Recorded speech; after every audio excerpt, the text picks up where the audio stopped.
Ayiyanchu, ¿cómo están amigos? Soy Manuel Abraham Pacimiño y nuevamente les doy la más cordial bienvenida en ¿Quién golpea a quién?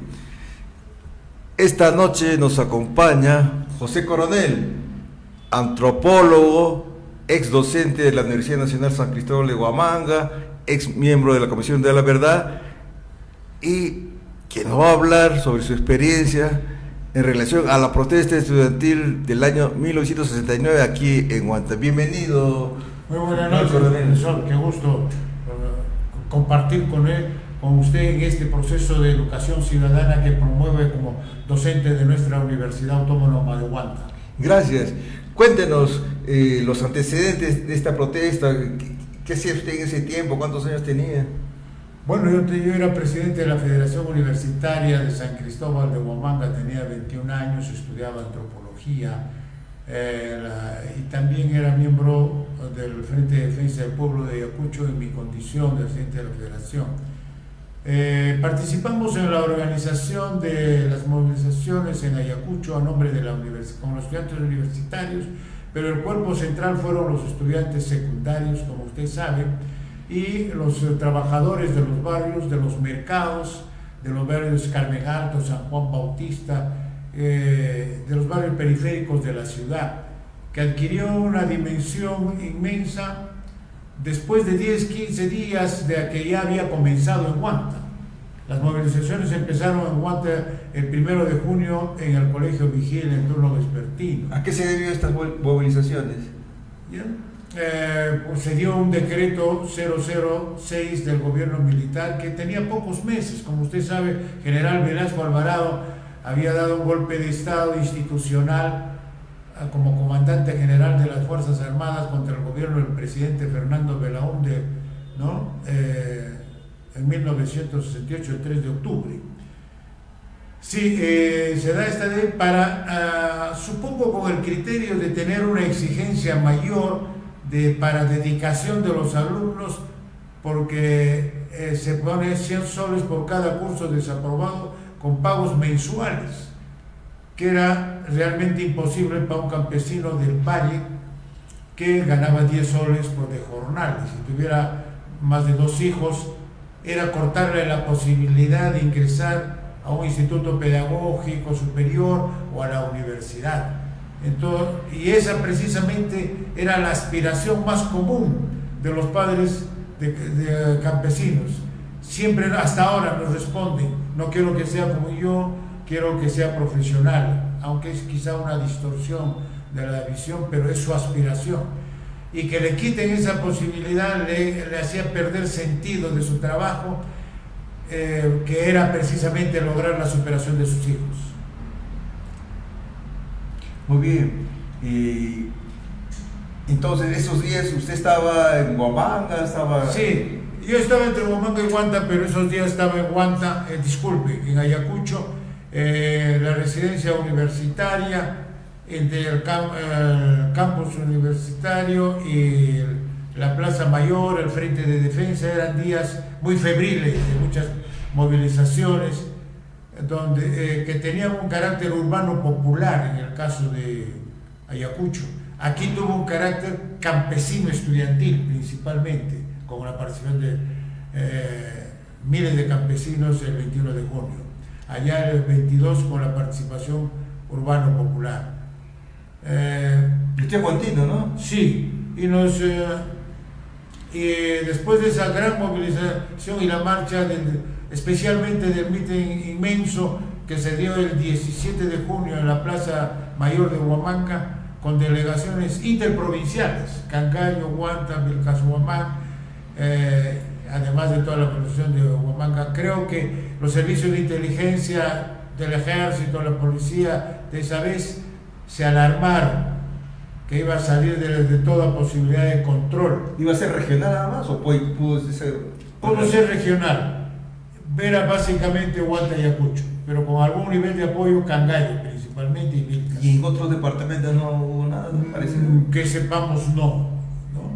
Entonces allí se producen otras confrontaciones. Cae un estudiante majerua, estudiante secundario, y un chico después Oré, ¿En Huamanga? un estudiante antes, ya en Huamanga, y se genera una rebelión terrible el 20, masiva, con grupos pequeños de estudiantes que atacan locales públicos, ¿tiran piedras? La comandancia de la policía. ¿Fuego?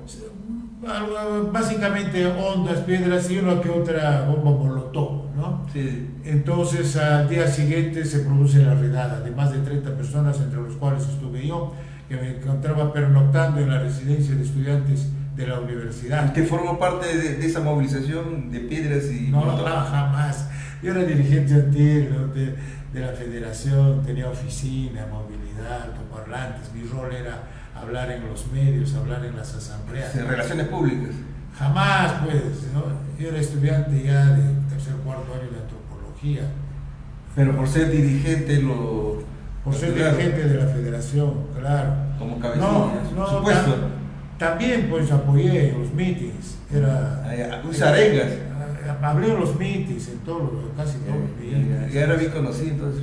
Sí, ya había estado en el blanco anteriormente, tuve varias detenciones cortas, ¿no?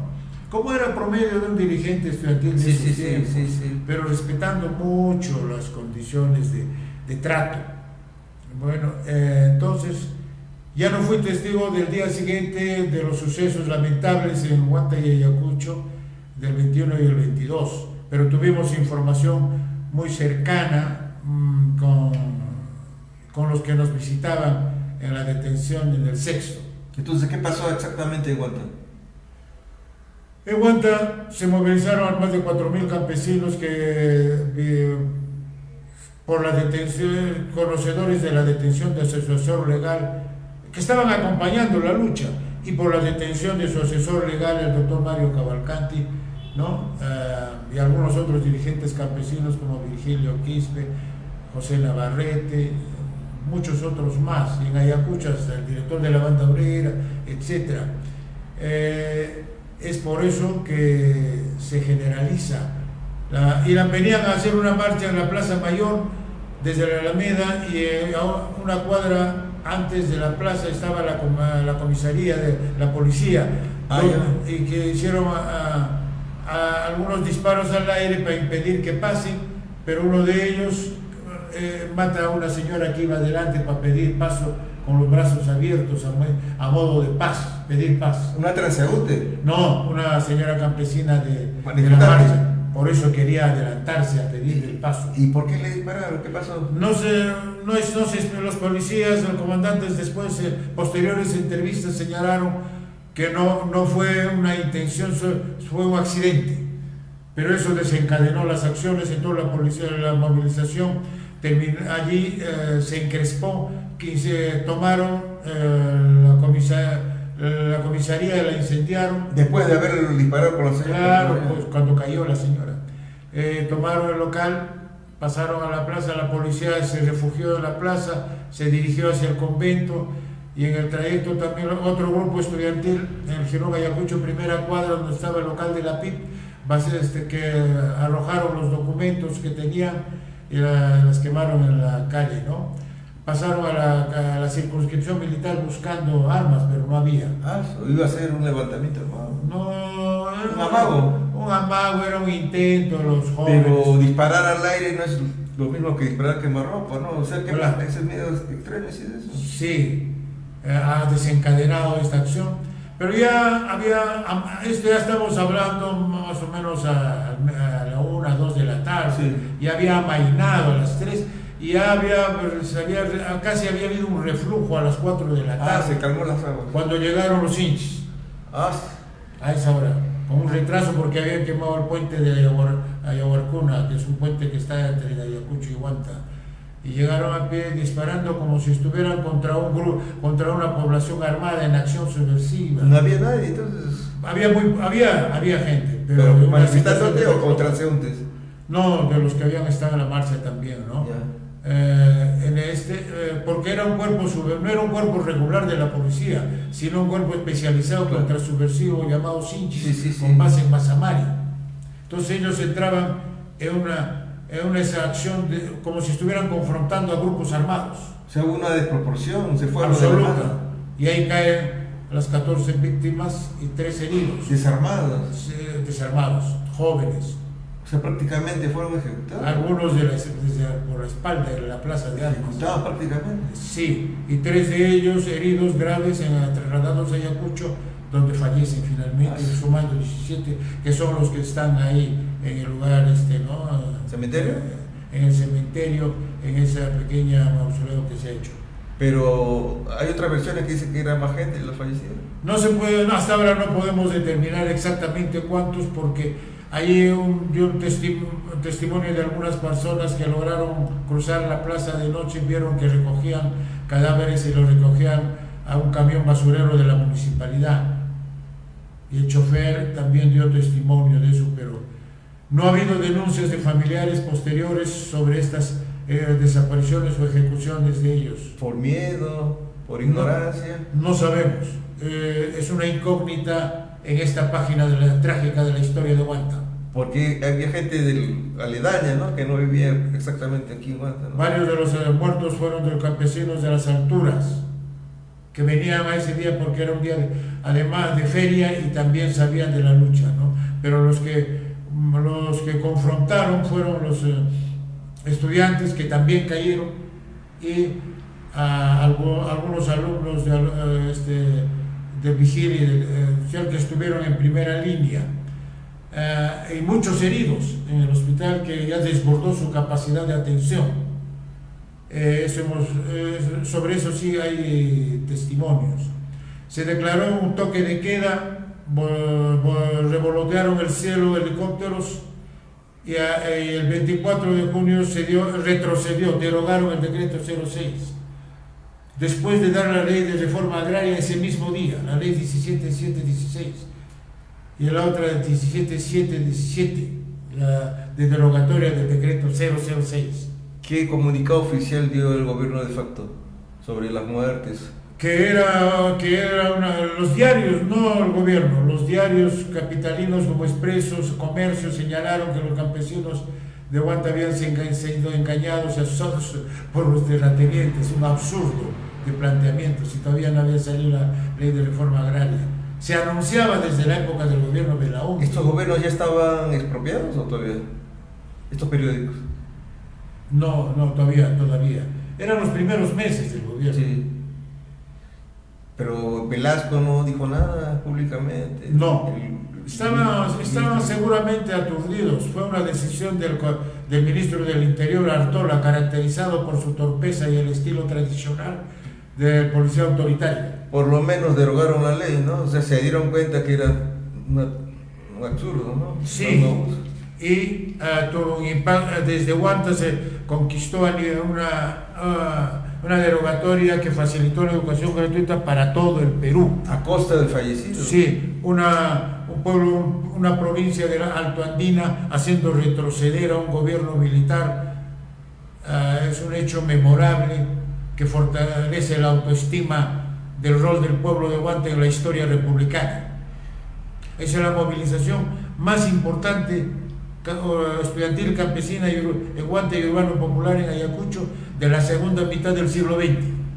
¿Cuáles son las consecuencias posteriores y actuales de esta movilización? Primero quisiera, si me permite usted, profesor, explicar por qué en Huanta y por qué no en otros lugares. A ver. Porque hubieron pedidos en Trujillo, en Arequipa, en Tacna, en todos sitios, solicitó de los padres de familia al gobierno porque afectaba a todos. Pero sin movilizaciones. Sin movilizaciones. Aquí sí. ¿Por qué? Intentemos aproximarnos al contexto de los años 60. En los 60, 61, 62, 63 se dieron importantes movilizaciones campesinas en Huanta, invadiendo haciendas de las zonas altoandinas, que han sido detalladamente escritas en un libro del doctor Ponciano del Pino, en un libro que se llama En nombre del gobierno. Y también pues esos años sabemos Hugo Blanco invadió más de 100 y tantas haciendas en el Cusco en la Convención, también en Cerro de Pasco, ¿no? Y el centro y sur de Ayacucho.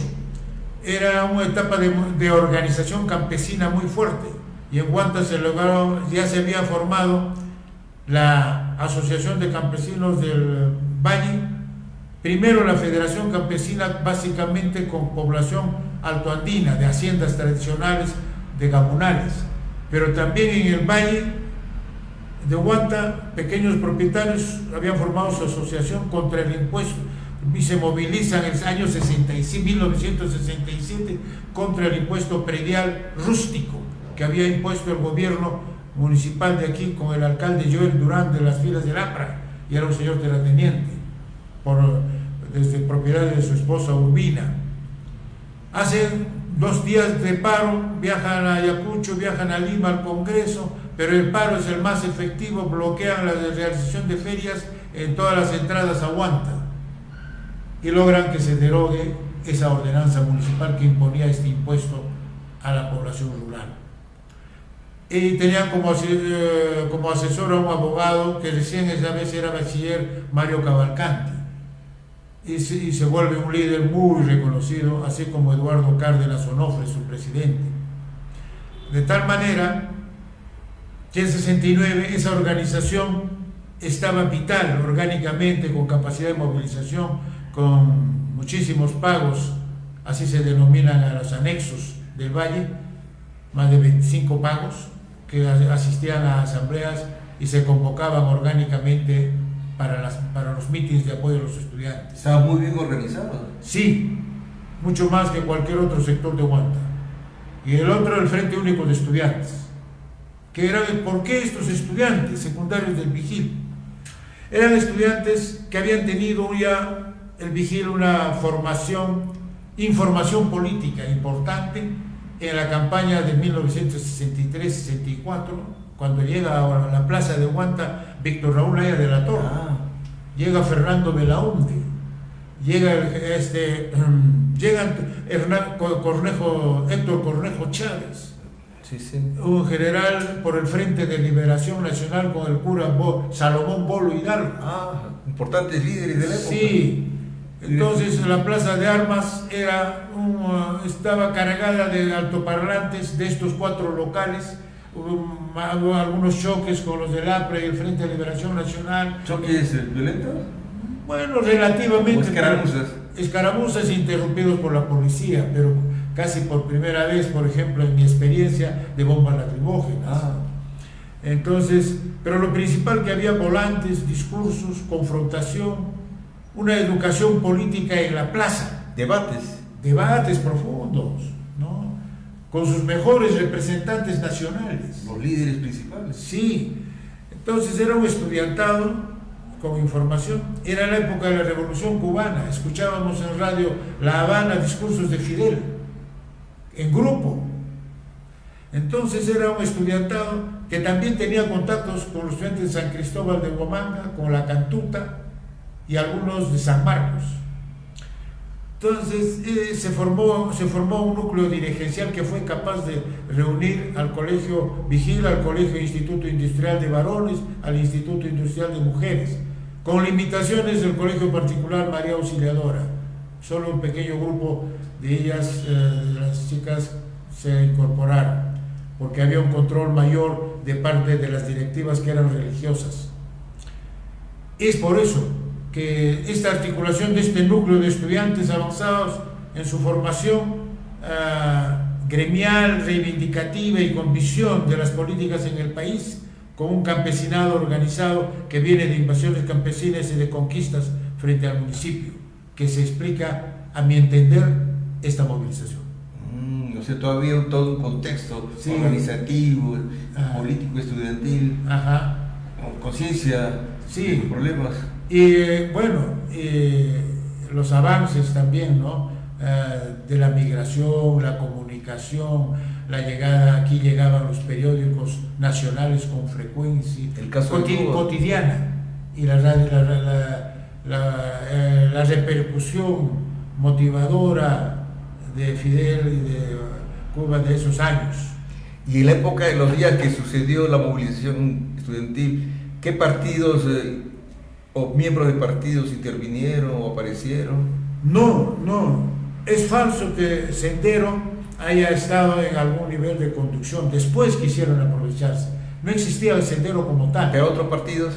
Disculpe, no existe. ¿Por qué quiero subrayar eso? Porque algunos dicen que, por ejemplo, Flor de Retama era canción de terroristas, senderistas.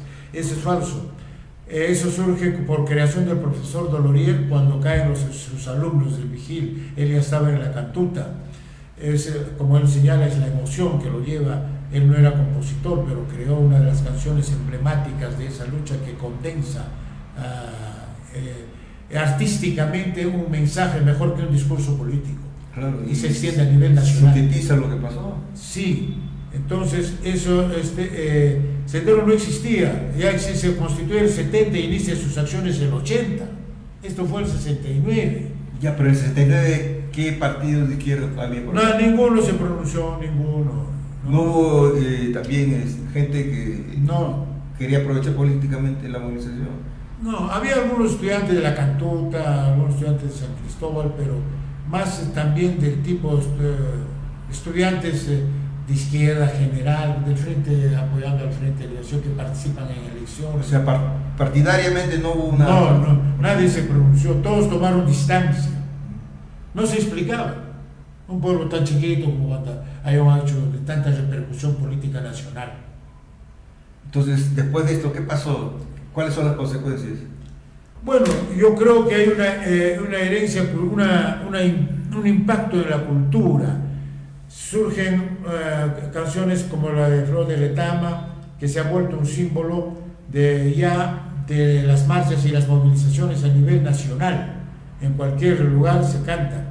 También hay se producen retablos extraordinarios sobre estas luchas, pues especialmente por el retablista yacuchano Edilberto Jiménez, de mucha calidad. Se fortalece la identidad y en el 50 aniversario se festeja, se conmemora, diré, por un mes por iniciativa del municipio y un comité de conmemoración del 50 aniversario y la juventud de esa época, de la promoción de 1969, que ahora ya son personas mayores. Y surge la idea del Arco de la Memoria, que se concreta gracias a que era gobernador un guantino como Carlos Rúa, que toma la decisión política de ejecutarlo al comienzo con una aprobación de un proyecto de 1,5 millones, que ahora ha llegado a 3 millones, nos han dicho, he escuchado recién en los informativos. Pero lo principal, que tiene una calidad artística hecha por uno de los escultores monumentales más importantes del Perú, el arquipeño Freddy Luque, que hay que difundirlo, que es reconocimiento. Vinieron visitantes que recorren el país y no hay otro monumento, una estructura monumental de esa calidad en el Perú, no hay otra. Es todo un arco, ¿no? Un arco, sí, con expresiones vívidas de estudiantes y campesinos marchando y policías apuntándoles con sus fusiles. Bien, ¿no? explícito. Genera un sentimiento de identidad. Es un lugar común para las fotos de los pasajeros que vienen. Es un lugar para fotos de recuerdos de visitantes, de promociones. He visto a los del Instituto Tecnológico, del Pedagógico, como telón de fondo. E incluso el Club Guanta, en este último periodo, ha celebrado, centrándose en su ceremonia en el valor simbólico de memoria y de cultura del Arco de la Memoria, y tienen una pintura inmensa, un mural en su local público. Es una tarjeta de presentación, como he dicho en otras ocasiones, ante el Perú y el mundo, para recordar memoria y presentar, motivar a la juventud, ahora que ha conquistado la educación ahorita, buscar la calidad de la educación, buscar valorar su historia, fortalecer su orgullo y su identidad de ser en la historia republicana, no solo en este hecho, sino en la resistencia antichilena y en etapas anteriores, para construir democracia en el Perú. Nada que ver con el socialismo y su acción. era un movimiento donde la gente desarmada, a viva voz, con las manos adelante, levantadas, la que luchaba por esta reivindicación. Campesinos, campesinas que en su cotidianidad son los que nos dan los alimentos en más del 50% a todo el Perú. Campesinos de economía, agricultura familiar y comunal. Eso es más bien construir lo que la promesa republicana planteó: educación, unidad, progreso, democracia, como planteaba nuestro gran maestro Jorge Bassada.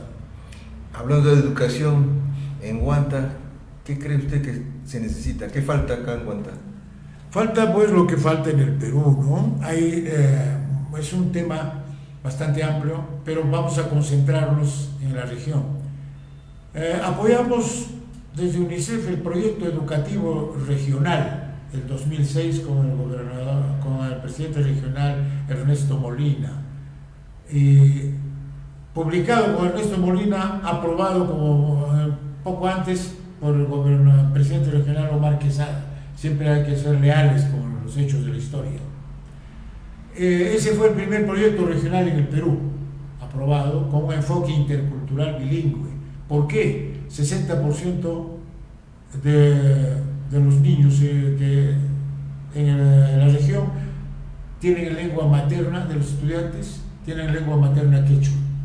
Mucho más alta en Cangallo, en Fajardo y en Vilcashuamán. Y entonces, si se les sigue enseñando con una lengua que no conocen bien, que no dominan bien, el castellano, siempre seguiremos teniendo problemas de comprensión lectora tercero o quinto grado.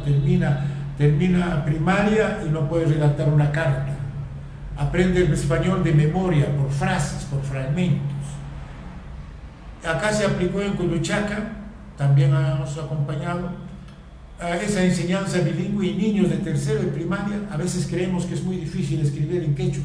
El niño escribía de tercero de primaria con soltura en la pizarra, porque es su idioma materno.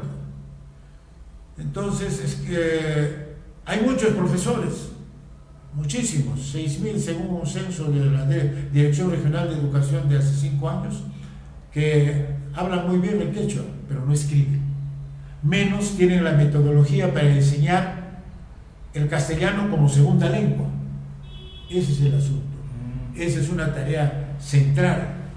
Pero no es solo el idioma, es el respeto a su cultura, a su comunidad, a sus padres. Valorar el quechua. En cambio ahora se menosprecia. Y aún chicos que saben no quieren hablar. Sí, tienen vergüenza. ¿Por qué? Porque lo asocian con pobreza, con marginalidad, porque no salen en los medios. O va a la policía y acá al costado y le dicen que no sé, no entiendo. Y hubo un desencuentro terrible hace poco también, ¿no? ¿Y en los hospitales también puede pasar eso, no? Sí, mucho más dramáticamente en hospitales, ¿no? En la Comisión de la Verdad de Ayacucho en 2002 no encontrábamos psicólogos que hablen quechua en Lima. Ahora felizmente ya se ha abierto la Facultad de Psicología en San Cristóbal. Y bien difícil que dé un testimonio sobre etapas tan dramáticas o íntimas en un idioma que no conoce y que tampoco el psicólogo o el encuestador habla, ¿no? Hay un desencuentro cultural, no solo idiomático, porque el otro tiene otra visión de la naturaleza, holística, otra cosmovisión, su literatura oral, sus referentes. Otro mundo, en otras palabras. Claro, otra cultura. No es solo el idioma, el respeto a su organización social. En Cusco han avanzado, en Puno, en las etnias de la Amazonía, con maestros del lugar, que son los yachachas. Sería bueno que se enseñen quechua. Justamente, ¿y cuál es su visión de los institutos superiores, la universidad acá en Huanta?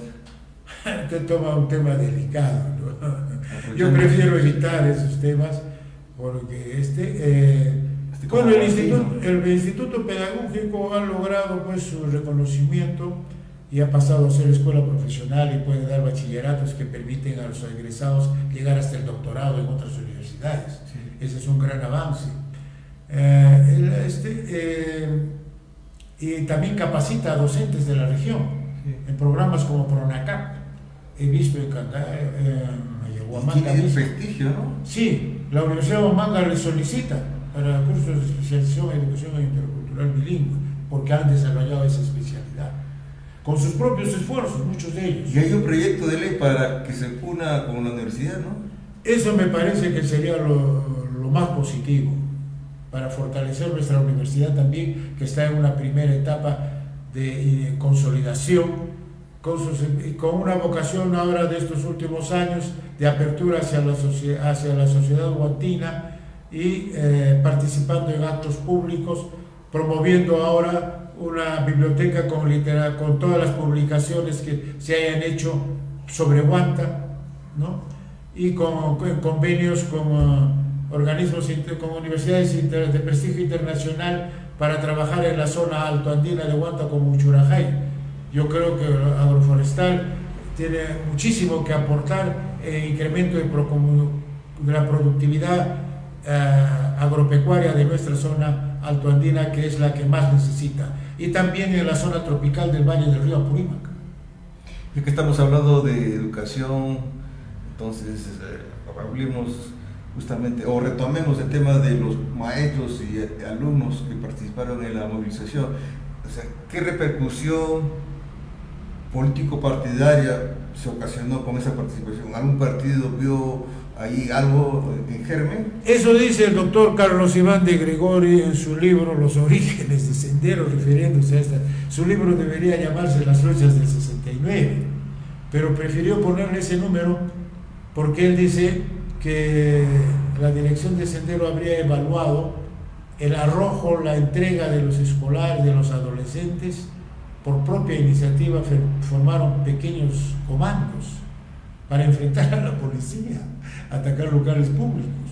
Esa fue, según él, una inspiración para concentrar después, aunque lo venían haciendo ya desde antes, pero para concentrar con mayor énfasis su trabajo con docentes y con estudiantes. Y esa fue la columna vertebral del Partido Comunista Sendero Luminoso. O sea que sí es cierto entonces que... No se puede, habría que mencionar nombres, no tengo para mencionar. Claro. Quizá algunos de esos hijos de campesinos. Claro, pero no todos. No, algunos, ¿no? Ha sido una ideologización en la universidad, los discursos de Abimael, las reuniones, las conferencias, las reuniones de células sistemáticas, casi religiosas con él, enseñándose como un profeta pagano, portador de la supuesta esencia marxista dogmática, que ni siquiera era la que él inspiraba, o de Mariátegui. Nada tiene que ver con Mariátegui, con su amplitud de espíritu extraordinaria, con su comprensión de la cultura europea en los años 20 y 30, el estudio del fascismo, su visión crítica al partido, a la Segunda Internacional, dirigida por Stalin, ¿no? Con sus críticas para ellos, porque él reivindicaba el rol del campesinado, de la comunidad, que la comunidad campesina en el Perú era el germen de un socialismo peruano verdadero. Habría que descubrir el Perú para los peruanos. Cualquier cambio no debería ser calco ni copia, calco de Rusia, ni de Cuba, ni de nadie, sino una creación heroica. ¿Habrá algún partido actualmente que quiera seguir esa línea o ya se perdió? La izquierda unida, varios sectores de la izquierda, del conglomerado de la izquierda de los años 70, 80 buscaba eso, ¿no? Carlos de Gregori pertenece a esa oleada que eran académicos de un buen nivel, Sinesio López, ¿no? Una pléyade de investigadores, historiadores de altísimo nivel que llegaron a consolidar la izquierda unida, que llegó a ser la tercera fuerza política de izquierda más importante de Latinoamérica. Tuvieron una presencia en el Senado y en los diputados, en la Asamblea Constituyente y en la siguiente, después en el 80. El problema fue la división 90, ¿no? que desarticuló todo el 85 y el 90. El 85 logrando que Barrantes sea alcalde, pero fue lo máximo que se logró, y la presencia en el Congreso. Pero luego una fragmentación, Hugo Blanco por su lado, Leonidas Rodríguez por el otro, Malpica, 4 o 5 candidatos a la presidencia de la izquierda. Era regalarle en bandeja al APRA, ¿no? La Acción Popular. Ese es el drama, ¿no? También un nivel de dogmatismo, de ser cada uno el portador de la verdad, que llevó a la fragmentación y a la derrota en los procesos electorales. Sectarismo, ¿no? Sectarismo, dogma, algunos no, sí, sectarismo. ¿Cuasi religioso? Bueno, en sendero cuasi religioso, pero la izquierda es un poco más informal, más laica, pero cerrada también, ¿no? Cada uno predestinado. Y en realidad eran pequeños núcleos, ¿no? ¿Cuál es su visión del izquierdismo de Perú Libre y Juntos por el Perú? Es una caricatura, una deformación. Izquierdistas que se unen con el fujimorismo en el Congreso, transan y consideran que sus peores enemigos son la izquierda, llamada caviar. La izquierda que pasa más por la socialdemocracia, sí, más sí, liberal, a la que denominan caviar, un título muy genérico. Prefieren estar con el fujimorismo antes que con eso, y por eso han tenido una derrota que los ha sacado de escena, ¿no? ¿Y Juntos por el Perú? Todavía es temprano. Recién ha surgido este último año como agrupación de frente. Existía como partido, pero muy marginal, con Gilles Decimo, ¿no? En Chiclayo. Ya habíamos olvidado incluso de su nombre hasta que se forma como Juntos por el Perú y que se aglomera en un frente inmenso, que no sabemos cuál va a ser su destino ahora, ¿no? Porque hay varias facciones, 3 o 4, desde Antauro, ¿no? Por un lado, y los sectores sindicales castillistas y los grupos netamente del humanismo de Sánchez, ¿no? Muy bien. Antes de invitar a Artemio Sánchez, abogado, nuestro segundo panelista, sus últimas palabras de despedida. Agradecer este programa y hacerlos, quizá mi sugerencia, de acuerdo a un programa de temas para profundizar un poco en cada uno de ellos, ¿no? Porque generalmente nuestra prensa se queda en los otros radios, en los otros canales de televisión, en acontecimientos específicos del día a día. En cambio, está buscando una lectura histórica. Es muy poco de eso que se hace en Guante y debemos hacerlo mucho más. Gracias. Gracias a ustedes por acompañarnos. Sí. Muy bien, amigos, hacemos una breve pausa para esperar a nuestro segundo invitado, Artemio Sánchez, abogado y escritor.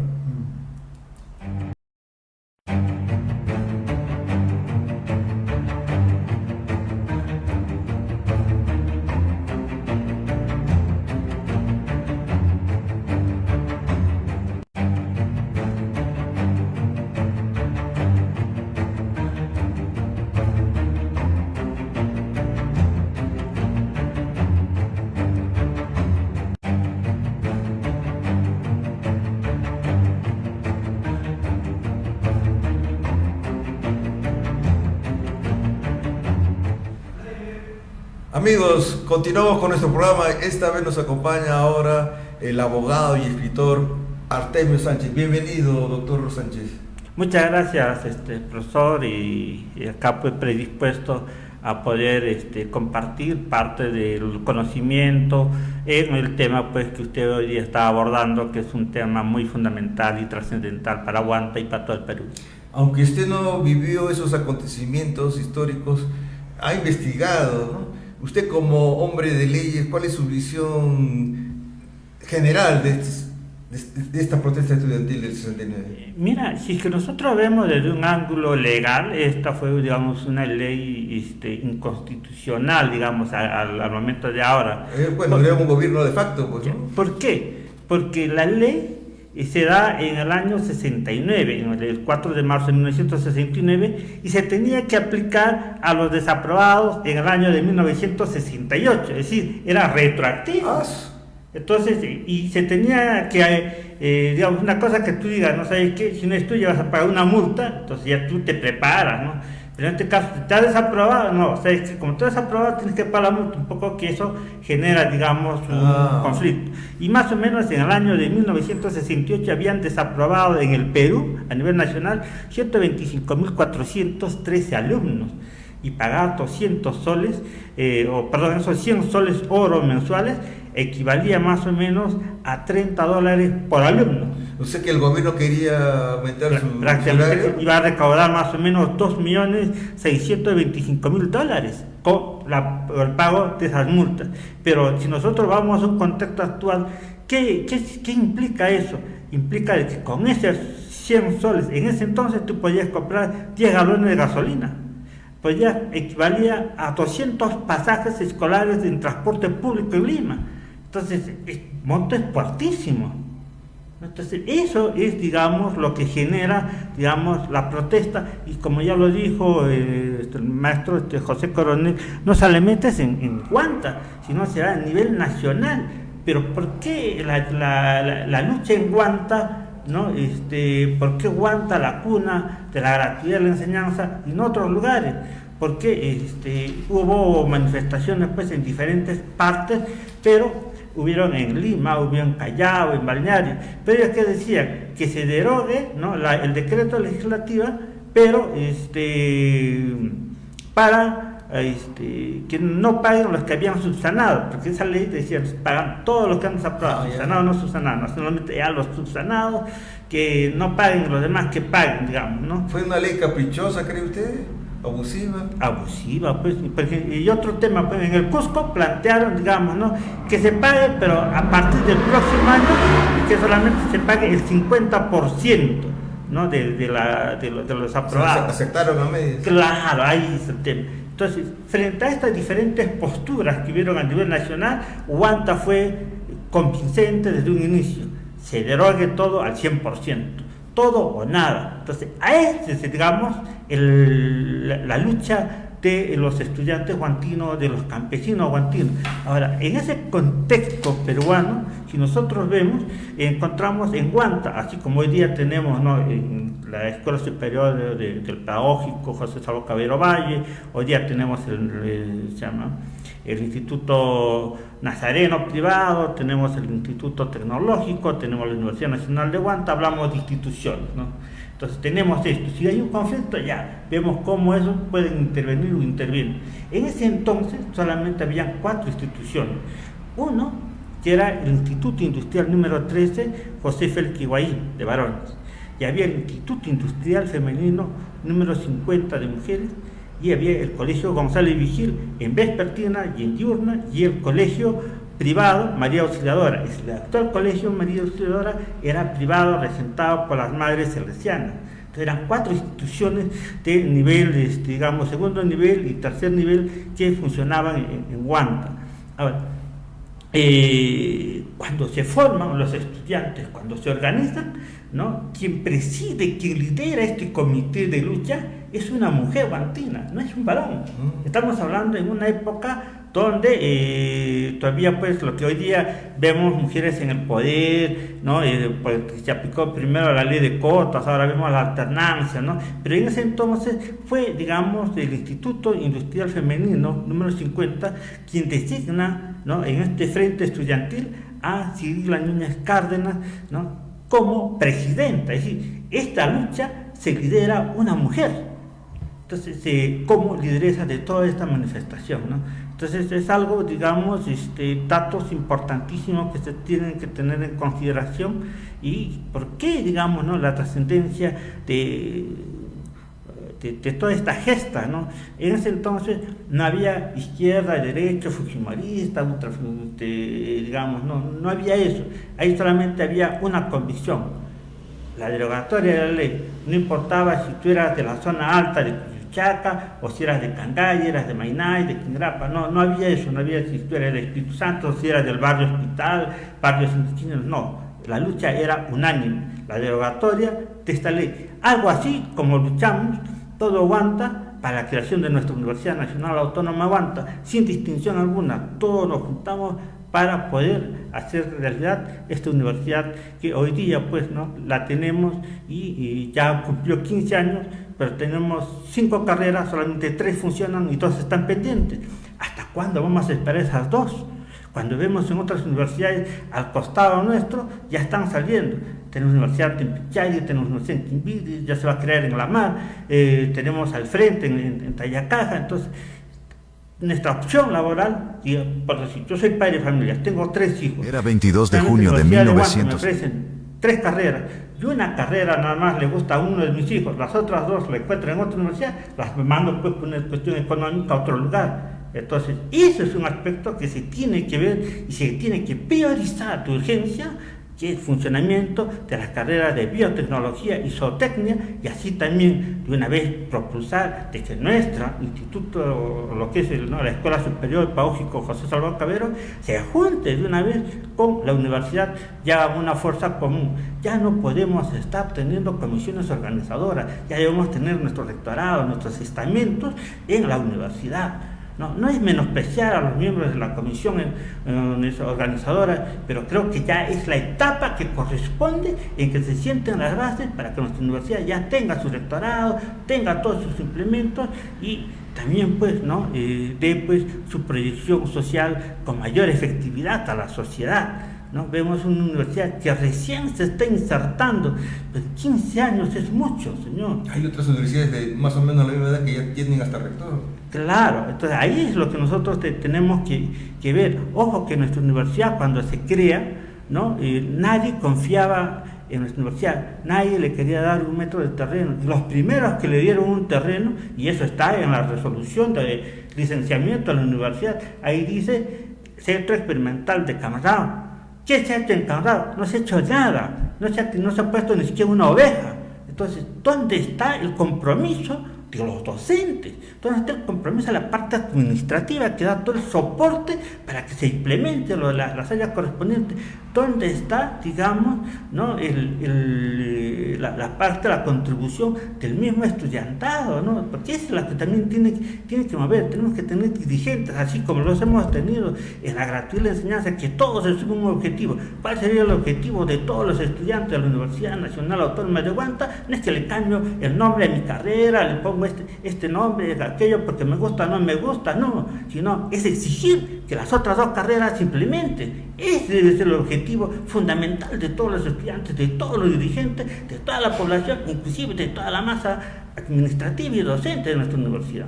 Justamente están en elecciones los estudiantes. Esperemos que se concretice, ¿no? Tiene que concretizarse. Yo le digo esto porque yo he traído parte de la universidad, he trabajado como asesor legal en un tiempo donde no teníamos nada de infraestructura. Pero logramos pues que se compre el terreno de 5 esquinas, donde ahora está una edificación. Si no se hubiese construido 5 esquinas, no se hubiese impulsado INTAI, porque en INTAI nadie le daba importancia, el mismo alcalde tampoco le daba. Cuando ya se construyeron 5 esquinas, los mismos pobladores de Luricocha impulsaron, le dijeron al alcalde para que vaya a Lima, y el alcalde recién una semana estuvo durmiendo en Lima para que recién se formalice los terrenos de INTAI a favor de la universidad, porque se tiene que tener saneado para poder edificar. Esa es una condición. Tenemos el problema del centralismo, ¿no? Que depende de Lima, la decisión política, económica para... efectivamente, pero ese centralismo también la estamos llevando no solamente en Lima, sino acá en mismo Huanta, ¿no? ¿Y qué esperamos? Por ejemplo, que el tecnológico de Huanta, que tiene carreras de industrias alimentarias, ¿no? Tenía agronomía, no se ha descentralizado el BRAE, pero sí lo hizo el pedagógico. El pedagógico sí ha descentralizado al BRAE, y la gran ventaja que ha incorporado no solamente a los que hablan quechua, sino a los que hablan axianinca, y muchos docentes que han egresado del CIBIA, del pedagógico de CIBIA, se han nombrado Entonces, y que se nombre en un concurso, ni bien salgan egresados, quiere decir que sí hubo una adecuada formación, que el producto está bien. Y eso es lo que debemos también hacer con nuestra universidad. El que salga, el que egrese, tiene que tener una opción laboral segura por sus méritos, por sus capacidades. Pues tenemos que preparar esa materia prima como lo han hecho el pedagógico. Sí se puede. Hay voluntad, hay entusiasmo. Lo que falta es un poco de empuje de parte de los estamentos educativos de nuestra universidad para que se fortalezca. Tener esa visión y misión, ¿no? De crecer, de tener... Claro, hay que poner un horizonte, ya no podemos estar perdiendo el tiempo y que le cambio este nombre a la carrera porque no me gusta. Estamos perdiendo el tiempo en cosas vanas. El argumento era por la cuestión del mercado, ¿no? No, por ejemplo, yo le digo una cuestión simple. Mira, si yo soy de la carrera de Ingeniería en Negocios Agroeconómicos y Forestales, tengo dos opciones laborales, no necesito especializarme. Me voy al sector productivo, compite con negocios agroeconómicos y no tengo chamba ahí, me voy pues a agricultura, forestación, reforestación. En cambio, si soy yo agrícola, me meto en una, necesito trabajar en productividad, necesito especialización. No sé, estoy cambiando, disculpe la expresión, moco probado. Por ejemplo, el argumento de la ex Escuela de Ingeniería y Gestión Ambiental era de que los concursos públicos no piden esa especialización, sino ingeniería ambiental. Ese era el argumento, ¿no? No, es que, mire, en las bases, generalmente en todas las bases dicen, ¿no? Te ponen todas las carreras y otras afines. Sí. Y otras afines, sí. ¿no? Entonces, ese es el tema. Yo tengo que saber a dónde compito, cómo compito, y yo tengo mayor opción laboral. Ahora, ¿qué se va a hacer, digamos, con todos los implementos que se han hecho para que los alumnos hagan panetones, transformen los productos a la ciudad agrícola? No. Entonces, ¿cómo se va a crear esos implementos? Es decir, ¿se va a tener que crear otra carrera adicional? No entiendo, ¿no? Entonces, creo que acá yo veo más, digamos, que al alumno se le está induciendo erróneamente. Como le digo, ¿no? Mi opción laboral es mucho más amplia teniendo más denominación, ¿no? Claro, hay que tener perspectiva, ¿no? Claro. Adaptarse a los cambios. Claro, yo necesito ahí, de frente compito. Entonces, pero bueno, son temas que sería pues ya materia de estudios ahora que tenemos, ¿no? Hay algo que mucho más sí tendríamos que jalarle la oreja, es especialmente a los docentes guantinos. Ahí tenemos 2, 3 docentes guantinos que pueden hacer eso, no pueden decir que no puedo hacerlo. Aquí me decía, dame un punto de apoyo y moveré el mundo. Claro. Solamente necesitamos que alguien lo haga y movemos el mundo. En muchas comunidades, muchos distritos hemos creado solamente con un dirigente a la cabeza y se lograba todo. Todos seguían. Este tema de la enseñanza lo han hecho los alumnos del Vigil. Se sumaron el industrial, se sumaron el femenino, se sumó María Auxiliadora, se sumó La Mar, Cangallo, Huamanga, se sumó el Cusco, Bañario, se sumaron todos y se fue una lucha. Entonces, ¿qué necesitaron? ¿Un montón? No, uno. Entonces, creo que ahí es un aspecto fundamental que hay que trabajar. El pedagógico se creó su reapertura igualito, fue 1, fueron 2, 3 y se fue multiplicando. Lo que dice César Vallejo, seré 1, volveré 10, volveré 100, volveré 1000, seré millones, pero necesitamos que alguien lo impulse y para eso los que tienen obligación son los docentes guantinos que están ahí laborando, no porque se llama porque sean guantinos nada más, sino porque tienen esa obligación de retribuir a nuestra madre tierra. Y hay un proyecto de ley, ¿no?, para juntar el pedagógico con la universidad. Sí, hay un proyecto de ley que no ha prosperado en esta comisión, en este parlamento que se va. Ya se carpetó. Ya es caso perdido, pero esperemos a este nuevo parlamento, ¿no? Al menos quien ha estado al margen de las bancadas que puedan tener, ¿no? Creo que el congresista Humberto Morales, ¿no?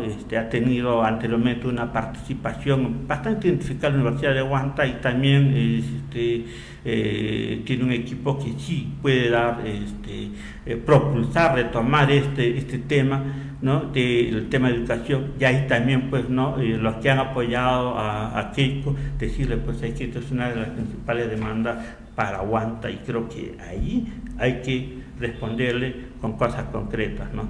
en vez de que hagamos una nueva universidad, hagamos que esta sea parte de la universidad y ya se fortalezcamos ya una carrera más, pero eso no descuidemos en implementar las otras 2 carreras. También las escuelas de posgrado, cursos de especialización, no hay todavía. Se está en veremos, se está organizando recién. 15 años, hermano, es como que me digas, señor, ¿cuántos años tienes? Tengo 50. ¿Y cuándo vas a estudiar? Bueno, estoy viendo, no, pues yo creo que ya cumplió ya la edad en la que debe. Sí, parece que el otro año ya va a universidades que han sido creadas paralelas a nuestra universidad, a la vez el nivel de desarrollo que han alcanzado, ¿no? Entonces ahí uno tiene que medir quiénes son las universidades que han empezado con estudiar, cómo están y cómo está la nuestra. Ahí, yo digo, comparemos con la Católica, con la Cayetano, con la que tiene más o menos la misma edad. Comparemos con todas las que han... Cañete, Tarma. Y Tarma ya tiene rector.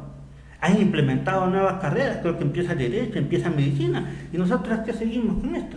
Son los 3. Que acá nosotros tenemos que hacer como es que también nuestras autoridades y nuestros líderes también tienen que aprender a convocar a guantinos que sí pueden hacer. Por ejemplo, para la carrera de biotecnología tenemos acá un guantino que sí es científico y ha liderado mucho el tema del desarrollo y tiene un amor profundo por guante, el doctor César Cabeza Sánchez. Él es médico, enseña en la Cayetano, enseña en la San Marcos, y yo creo que si le decimos, ¿sabes qué? Doctor César Cabeza, usted venga acá, apóyenos a liderar esta carrera, concretícelo, yo sé que lo va a hacer. Pues tiene que ser remunerado, pues tampoco lo va a hacer gratis. Claro. ¿No? Entonces creo que ahí se tiene que hacer. No nos distraigamos también, no es menospreciar, distraigamos con los convenios. También me parece que los convenios me parecen extraordinarios, pero lo fundamental es sentar las bases propias de nuestra universidad. Ahorita tenemos una universidad que solamente tiene 3 columnas, le falta una, en cualquier momento se nos viene. Sí, y también falta zootecnia, ¿no? De hecho, el tema de la infraestructura, digamos, ¿no? Si uno ve el objetivo de la universidad, ¿cuál es el objetivo de la universidad? Solucionar los problemas de la gente. Y yo no puedo decirles, ¿sabes qué? No puedo hacer centro experimental en Canadá porque no hay carretera, porque no hay luz. Entonces, ¿cuál es el aporte de la universidad? Se supone que son los hombres sabios que deben solucionar. O el campesino le va a solucionar a un académico los problemas, le podrá enseñar con su experiencia, pero el otro pues tiene que dar su parte, pero para eso necesita pues ir mojarse pues no en el campo, porque para hacer esa ordenación hemos caminado mucho. Yo le digo, hemos caminado porque esa vez estoy asesor de la municipalidad de Sibia y hemos ido con los alcaldes hasta la punta de los cerros, conversar a los comuneros para que les dé, y en su pobreza le ha dado un buen terreno, no puede decir seriazo, en su pobreza le ha dado lo mejor que tenía. Entonces, ¿qué cosa vas a exigirle? ¿Que te dé el paraíso? Tampoco, pues. Usted como padre de familia, ciudadano y profesional guantino, ¿qué otras carreras se necesitarían, aparte de estas 5? Mira, en Guanta necesitamos el tema de enfermería tropical, ¿no? Tiene que haber medicina tropical, especializada, porque nosotros tenemos BRAE, y hay enfermedades de paludismo, la UTA, siguen todavía vigentes, y otro tipo de enfermedades que se pueden ser atendidas en el BRAE. Y ahí el doctor César Cabeza tiene especialidades en medicina tropical. Yo le digo, ¿no? Por ejemplo, el tema de la hepatitis, ¿no? Antes la gente moría por centenares, pero gracias al doctor Cabeza se hizo campañas de sanidad y se curó, y ahora ya no hay el tema de hepatitis, la hepatitis viral B, se hizo campañas masivas en el año 90, del 80, 90, y Guanta ya dejó de ser esa población. Y tenemos ahí un profesional que es guantino, que ya está, digamos, ¿no? Conocido, y por su misma, inclusive ha liderado el comité del COVID, ¿no? el equipo científico del COVID, de la lucha, ¿no? Contra esta pandemia, y después años director del Instituto Nacional, ¿no? del Niño, ¿no? Entonces creo que ahí tenemos, ¿no? Un profesional que sí le hablamos, le decimos, hágase cargo de implementar nuestra escuela de biotecnología. Yo sé que es necesario y yo sé que sí aceptaría. Entonces, resumidas cuentas, el problema del crecimiento de la universidad no solamente del centralismo de Lima, las políticas generales y económicas, ¿no? Sino también la voluntad de la misma gente de la universidad y la sociedad que rodea esta. Claro, por ejemplo, en nuestra misma universidad, estamos hablando de la universidad, es centralista. ¿Cuándo va a descentralizar a Canadá? ¿Cuándo va a descentralizar a Uchurajay, que le han dado sus centros experimentales? ¿Cuándo va a descentralizar a Yochegua? Que Yochegua le ha dado una infraestructura, le ha dado todo. Entonces, ¿qué más? Mira, eso me hace recordar en los tiempos, ¿no? Finales del 80, 90, cuando en Huanta todavía era muy remoto pensar en tener una universidad, y añoraba y iba a Ayacucho a pedirle la creación, la descentralización de la escuela de veterinaria, la descentralización de tal escuela, y acá recibíamos a todos los catedráticos de la Universidad de Huamanga con alfombra roja, con todo, para que al final de cuentas no nos den nada. Y eso fue una y otra, hasta que al final de cuentas se creó la escuela de veterinaria, y después de 1 año, 2 años, lo cerraron y se lo volvieron a llevar a Huamanga. Entonces, con esa frustración, recién Huanta dice, no, mejor hagamos nuestra universidad. Y fue pues lucha, trabajo, y ahora que tenemos, y no podamos pues permitirnos o darnos el lujo de que se cierre. ¿Por qué? Porque no, yo digo que se puede cerrar porque queramos, sino porque nuestros estudiantes, los mismos van a migrar a otras zonas, que al costado se están creando nuevas universidades, con nuevas carreras, con más carreras. Y yo pues como padre de familia mando pues donde hay un solo cuarto, me veo mi hijo a que esté pagando uno en Huanta, esté pagando al otro, esté pagando para acá. Es más costoso, más que todo viendo la condición económica de nuestra población, de la zona, de lo que es Huanta, su zona de influencia, lo que es el BRAE, ¿no? Muchas gracias, doctor Artemio Sánchez, por sus ilustradas palabras y punto de vista. Por favor, sus últimas palabras para nuestro público, especialmente la comunidad universitaria de Huanta. Bueno, yo solamente señalar, digamos, ¿no?, de que nuestro arco de la memoria, ¿no?, que está cerrado, si bien es cierto no lo puede asumir la municipalidad, entonces que el gobierno regional se lo dé pues a la universidad, para que ahí tiene su carrera de turismo, ¿no?, administración de turismo sostenible y hotelería, y puedan hacer sus prácticas de guía turística en el arco de la memoria, y puedan tener pues sus ingresos para que puedan mantener, y también hay recursos de la universidad para mantener esa infraestructura que puede servir un tema pedagógico, turístico, cultural, ¿no? Entonces creo que se puede hacer, sí se puede hacer. El tema es un poco de visión, ¿no?, que yo nomás lo hago, no, sino ya no lo puedo hacer, que lo haga el otro, tiene que hacer desprendimiento, si no hay eso no vamos a avanzar. Creo que es un tema, una recomendación. Esperemos pues que nuestras autoridades, tanto el gobierno local, el gobierno regional y también de la universidad, pues no puedan sumar esfuerzos y concretizarnos, no solamente ellos, sino hay otros aspectos fundamentales, ¿no? El tema es que haya una más apertura, que he visto últimamente en esta gestión que sí hay apertura, más tratar de llegar a la gente del campo, pero creo que todos debemos apoyar, ¿no? Entonces creo que Huanta merece que nuestra universidad ya tenga funcionando sus 5 carreras, 15 años, ya creo que 16, que cumplamos pues con todas las 4 carreras que tenemos, las 5 carreras que tenemos, la adición del pedagógico, y también proyectarse pues a las otras carreras nuevas del mercado, digamos, ¿no? Porque hay que ver que las carreras de futuro son sistemas, no hay que ver una carrera vinculada al tema de sistemas, ¿no? Y ahí es donde va yendo el tema, ¿no? El otro tema de arquitectura, creo que no hay mucho ni en Huamanga, el tema de arquitectos, para que nuestras casas ya no sigan haciendo los cajones, ¿no? Tú vas en Huanta, una casa, llega y un cajón, otro cajón.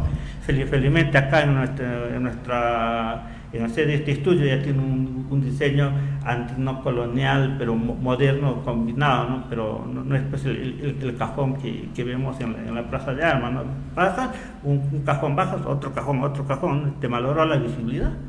Entonces creo que ahí también el tema fundamental, el tema de arquitectura, ¿no? Muchas gracias, doctor Sánchez. Gracias, muy bien a usted por la invitación. Eso ha sido todo por hoy, amigos. Soy Manuel Abraham Pacimiño y los invito a una nueva edición próximamente de ¿Quién golpeó a quién? Hasta la vista, Tupanac Chicama.